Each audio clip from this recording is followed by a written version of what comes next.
Como última aportación de la unidad, vamos a definir dos conceptos muy interesantes provenientes de la pragmática, de esa parte práctica que comentábamos al principio.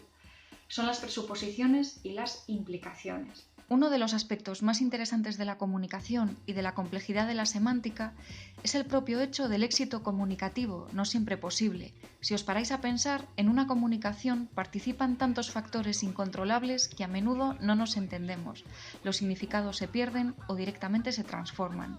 Y lo mismo se puede decir al contrario, como a pesar de todo esto, la comunicación fluye.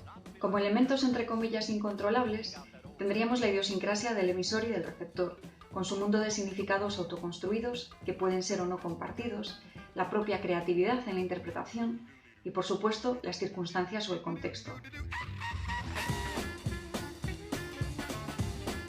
La pragmática se atreve con todo esto y no obvia uno de los aspectos más particulares y complejos de la comunicación, que es el análisis del significado no explícito.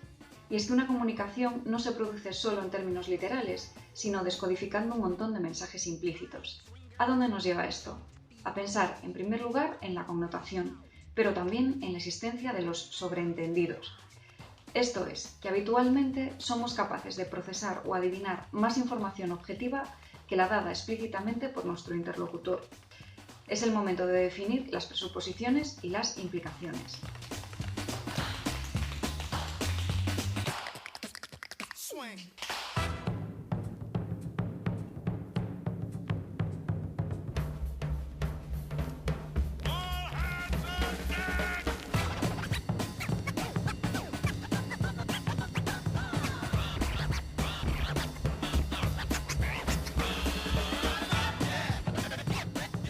Presuposiciones son informaciones implícitas en una comunicación o enunciado que como receptores somos capaces de presuponer y entender aunque no sean dichas.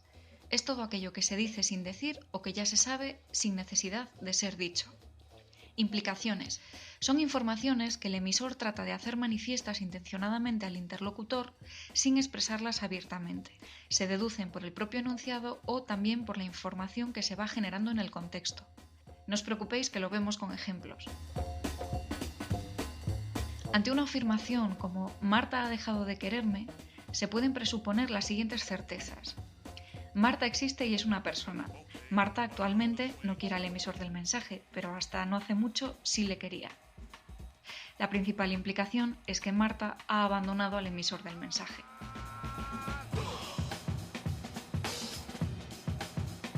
En un superviviente sin recuerdos, ¿qué podemos presuponer solo con este enunciado? Pues presuponemos que ha habido una catástrofe, presuponemos que al menos hubo un superviviente, presuponemos que el paciente padece algún tipo de amnesia. En este caso, respecto a las implicaciones, es sobre todo la lectura del cuerpo de la noticia lo que nos ayuda a definirlas. Pues el superviviente lo fue gracias a la labor de un equipo de búsqueda, el superviviente está ingresado, el superviviente no perdió la memoria completamente, sino que no recuerda los acontecimientos relacionados con el accidente. Otro titular, la crisis no logra apagar la Navidad. Presuposiciones, hay una crisis, en este momento es Navidad, y la crisis no influye de manera negativa en la Navidad. Implicaciones, pues nos habla de que hay crisis económica en España, nos habla de que a pesar de la crisis, los españoles celebran la Navidad, aunque tengan que reducir algo el consumo. Entonces, las presuposiciones son significados lógicos que se derivan del propio enunciado y las implicaciones son significados que el receptor adivina por otros mensajes y el contexto. Las presuposiciones las elaboramos de manera inmediata e inconsciente, sin necesitar recurrir al contexto. En el caso de la implicación, la interpretación es algo más compleja y de nuestro acierto depende, por ejemplo, el ser capaces de ver las intenciones de nuestro interlocutor y ejercer nuestra capacidad de crítica o de adhesión. Los titulares de periódicos y los eslogans publicitarios son ejemplos muy buenos de aglutinamiento de presuposiciones e implicaciones, porque necesitan condensar muchos significados o mensajes en un solo enunciado. Pero lo más interesante de todo esto es comprobar cómo funciona la colaboración lingüística entre emisor y receptor de manera innata y casi involuntaria.